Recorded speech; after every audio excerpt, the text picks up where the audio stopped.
Welcome to Pindar Poetry. We hope you learned something new. You start by making sure your device and app are ready. First, confirm your phone or tablet supports picture-in-picture and has a compatible OS. Without that, PyP won't work.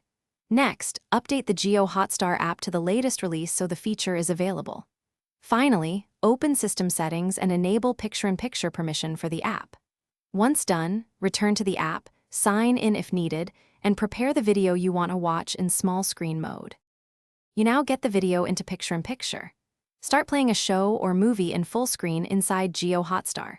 Then, press the home button or use the system home gesture. Do not pause the playback, so the app can continue in a floating PyP window.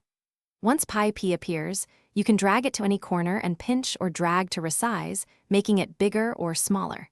Make sure to tap the small window to access play, close, or return to app controls when you need them. You finish by choosing the final viewing mode. To resume full screen, tap the PyP window's expand control or return to the app. To stop PyP, tap close. Make sure other media apps or do not disturb settings aren't stealing audio focus or blocking background playback. If PyP doesn't show, reopen settings to re-enable PyP permission, clear the app cache, and restart the device. If that still fails, reinstall the app. This usually resolves. Thanks for watching. Consider subscribing if we helped you.